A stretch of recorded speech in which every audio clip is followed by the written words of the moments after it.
সুপ্রিয় দর্শক, ওয়াটারলু যুদ্ধ সম্পর্কে আজ আমরা বিস্তারিত জানব। কত সালে ওয়াটারলু যুদ্ধ হয়েছিল, ওয়াটারলু কোথায়, কোন কোন পক্ষ ছিল, কারা জয়লাভ করেছিল, নেতৃত্ব দিয়েছিল কারা। এই পর্যন্ত এই বিশ্বে রাজনীতি বলেন, ভূ রাজনীতি বলেন, স্নায়ু যুদ্ধ বলেন, বিশ্বযুদ্ধ বলেন, এই যুদ্ধগুলো ছাড়াও আরও অনেক যুদ্ধ সংগঠিত হয়েছে। এর মধ্যে ওয়াটারলু যুদ্ধ খুবই গুরুত্বপূর্ণ, মোস্ট ইম্পর্টেন্ট একটা যুদ্ধ। আচ্ছা, আজকে আমরা কি কি হয়েছে ওই ওয়াটারলু যুদ্ধে সেটা জানবো। দেখেন, এই ওয়াটারলু যুদ্ধ কত সালে হয়, আমরা সালটা খুবই গুরুত্বপূর্ণ, সালটা লিখে রেখেছি 1815 সালে। মনে রাখবেন, 1815 সালে ওয়াটারলু যুদ্ধ হয়। এবং এই ওয়াটারলু নামটা কেন আসে, কারণ এই ওয়াটারলু জায়গাটা বেলজিয়ামে অবস্থিত। জানেন আপনারা, বেলজিয়ামে একটা দেশের নাম, এই বেলজিয়ামে ওয়াটারলু যুদ্ধটা হয়। এখন এই যুদ্ধে, অবশ্যই যুদ্ধে একটা পক্ষ একটা বিপক্ষ থাকবে। এই যুদ্ধে পক্ষে থাকে কারা? ফ্রান্স।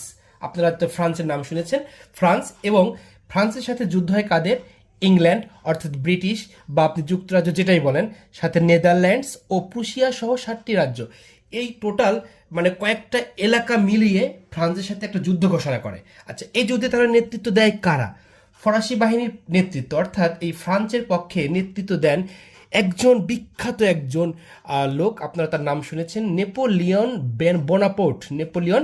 বোনাপোর্ট। খুবই নাম করা একজন যোদ্ধা, এবং ইনার নেতৃত্বেই এই ওয়াটারলু যুদ্ধটা হয়, এবং ইনি ফরাসি বাহিনীর পক্ষে নেতৃত্ব দেন। তাহলে ব্রিটিশ বাহিনীর পক্ষে নেতৃত্ব দেন কে? ব্রিটিশ বাহিনীর পক্ষে আসলে অনেকেই নেতৃত্ব দেন। এর মধ্যে ডিউক অফ ওয়েলিংটনের নাম খুবই গুরুত্বপূর্ণ, এবং উনি এই শুধু ব্রিটিশ না, আপনার ইংল্যান্ড, নেদারল্যান্ডস, প্রুশিয়া সহ আরও যে 7টা রাজ্য, এ রাজ্যের নেতৃত্ব ডিউক অফ ওয়েলিংটন, সাথে আরও আর্থার বা আরও অনেকেই দেন। তো এই দুজনের মধ্যে মোটামুটি যুদ্ধ সংগঠিত হয় কত সালে?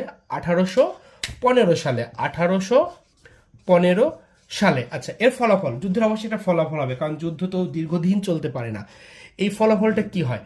ফলাফল যুক্তরাজ্য জোটের জয় ও ফরাসি রাজ্য তথা নেপোলিয়নের পরাজয়। খুবই গুরুত্বপূর্ণ।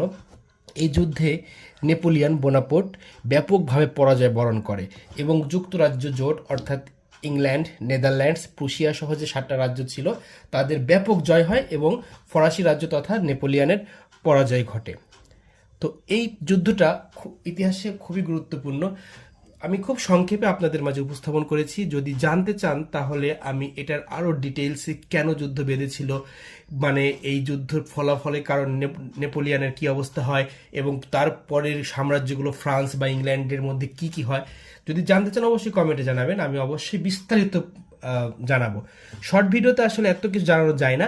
যদি জানতে চান তাহলে একটা লং ভিডিও করে খুব সুন্দরকে জানিয়ে দেবো। ঠিক আছে, ধন্যবাদ সবাইকে। ভিডিওটা বেশি বেশি করে শেয়ার করুন এবং কমেন্ট করুন, যেন সবার সাথে সবার সামনে ভিডিওটা যায়। ধন্যবাদ সবাইকে।